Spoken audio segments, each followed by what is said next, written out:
So today we're going to be talking about the contenders that there are in the Eastern Conference for this upcoming season. Welcome back to another video, guys. Thanks for tuning in. It's your boy Wraith Hoops.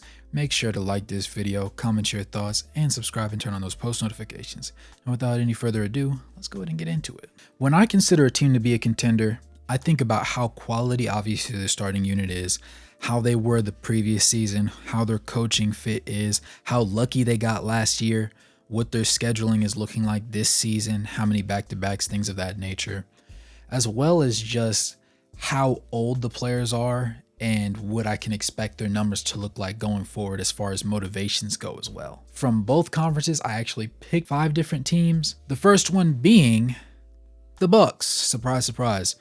Healthy Giannis means they are a contender. He has the same effect that LeBron has and the same effect that Stephen Curry has. That really not Jimmy Butler gives the Heat a chance, obviously playoff Jimmy. But for the most part, they're the only players in the league that just by being on their team, you are in a position to, at the very least, play in a championship game, if not win it. Obviously, there's some other great players that just don't put themselves in that conversation, but I can definitely say that Giannis is one of those guys where when he's healthy and he does play, they literally had to build a wall in order to stop him from driving to the rim because one-on-one, it just didn't work. There's no great way of clogging the lanes because when Brook Lopez revolutionized his late game career to hit threes again, it just made things difficult for everybody because then you had Giannis surrounded by conventionally good shooters that could spot up. He could run pick and rolls. He could get a lot of action going. His jumper isn't the most fluid, but it's a little bit better. I don't rely on him to shoot a 3, but he's definitely not afraid to shoot a 3. And that's always a good thing to have because you have had players in the past like the Ben Simmons of the world where they feel a lack of confidence or they know their jumper is not going to go. So they won't even risk or attempt to threaten you with it. And I feel like that's counterproductive because then you shrink the floor and now everybody knows you're not even a threat from out there. We're going to sag off and that makes it harder for you because they can help on drives. But to each his own. Like I said, Giannis coming back last season in the playoffs, obviously he was hurt. If he was healthy that entire first round series, I think that they wash.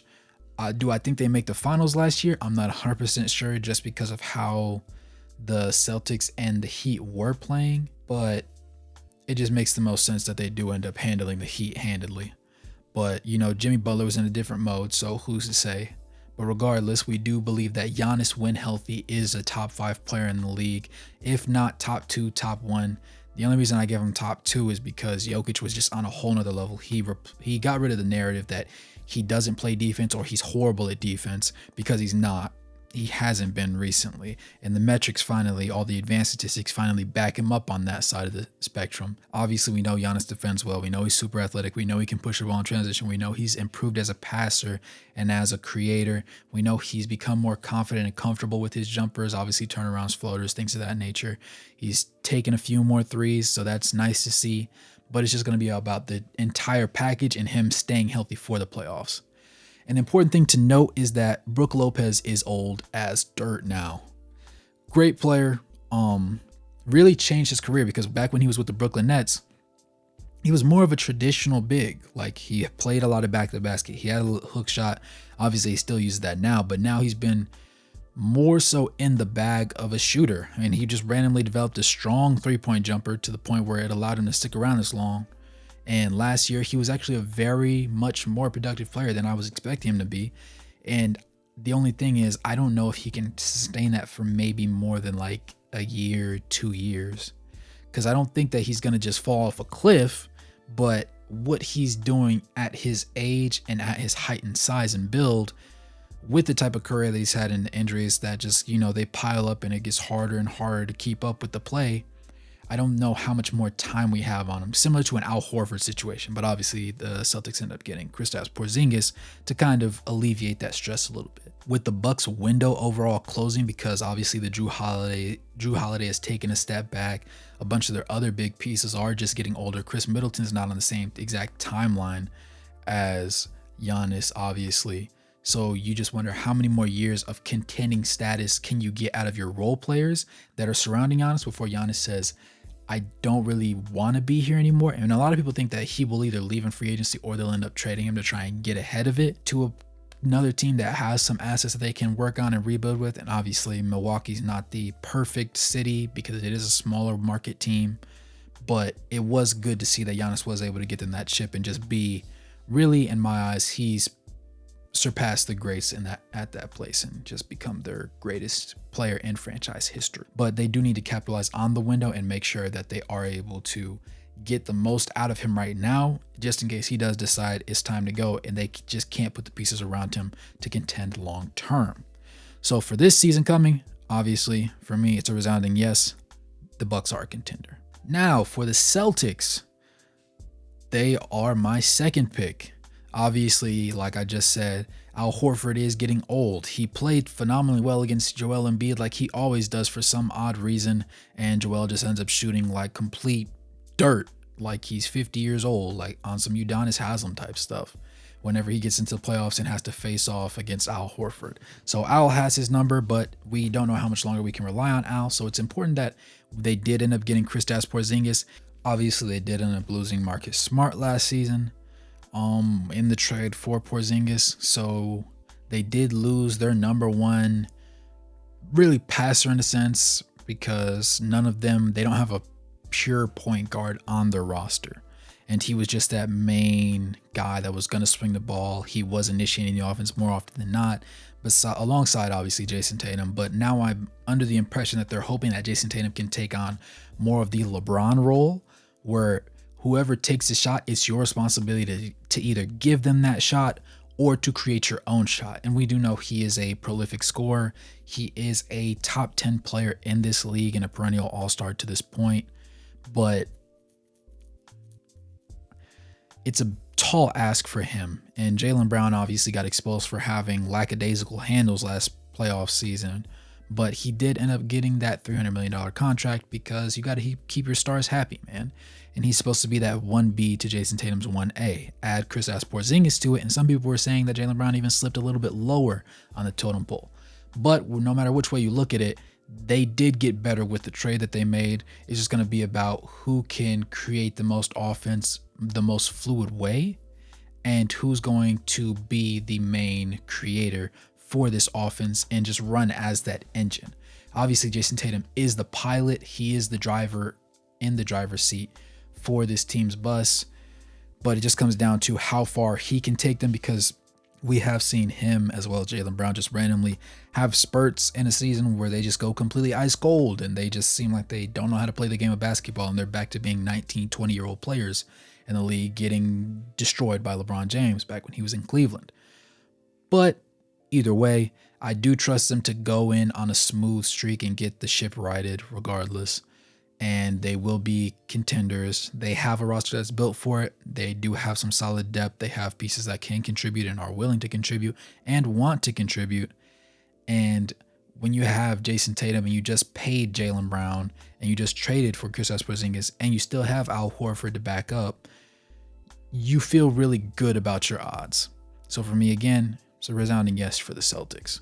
The third team is the Miami Heat. Now, obviously, this is going to be the Heat team that gets Dame. Without Dame, you kind of have to consider them to be mild contenders as a dark horse more so, because they do have Jimmy Butler, and you're kind of banking on Bam Adebayo getting better.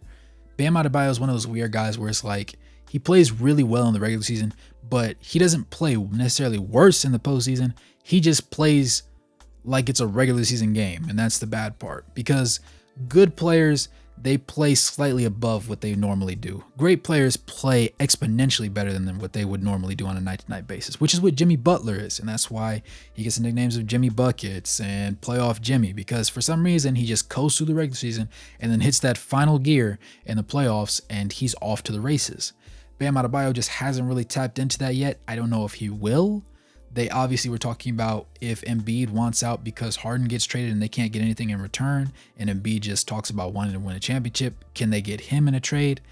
And I would say yeah, but if they get Dame, that becomes much less likely, because you're going to have to give up assets to get Dame in the first place, and it got postponed because Dame was sitting there and having his agent put out into the air that no other team should want to trade for him because he only wants to play for them. Now, do I think that was accurate? No, not necessarily. But the league was looking at it as a little bit of tampering and saying, hey, watch it, can't do that.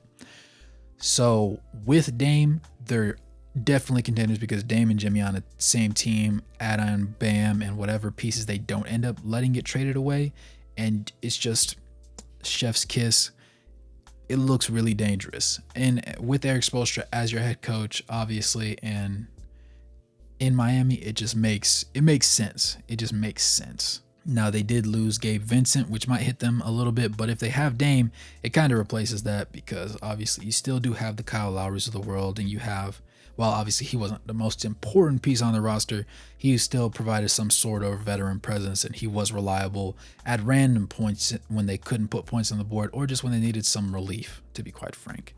The Heat will be that third team that will be labeled a contender for me. So the Cavaliers obviously had a very solid roster. We enjoyed watching them play all of last season. They obviously made the blockbuster deal to trade away Colin Sexton to Utah in favor of Donovan Mitchell. And in the short term, it did look really good. But the issue is they flamed out in the first round against the New York Knicks. You had Evan Mobley, you had Jarrett Allen, you had all these pieces that just looked really good. Now, coming into this next season, they did end up deciding to drag out the corpse of Tristan Thompson. Veteran presence, who's been in the playoffs before, won a championship with LeBron, so he knows what it takes.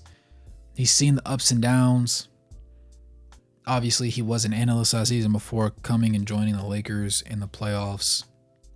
And he wasn't absolutely abysmal guarding Jokic, but I mean, Tristan Thompson isn't going to give you 15 points, 10 boards. So he's going to come off the bench and just be a reliable person. Kind of not necessarily a Udonis Haslem kind of player, or more so like a Kyle Lowry, where he can contribute actually in a game, but more so it's the presence and the conversations and the leadership that he provides that's going to be able to maybe make them push a little bit further. I didn't expect them to flame out in the first round. I thought they were going to handle the Knicks because the Knicks are always a disappointment. But since they didn't, we're looking at probably, I say the floor is a second round exit. If they lose, it has to be to somebody like the Celtics. It has to be. Or when the Heat get Dame, then I would accept that as a reasonable loss. Now, this is kind of obviously like a lower tier kind of contending roster because they do have a lot of depth. But Donovan Mitchell is going to be their offensive engine the whole time alongside Darius Garland, obviously, who is proven to be just a much more phenomenal player than I think a lot of people ever imagined him to be.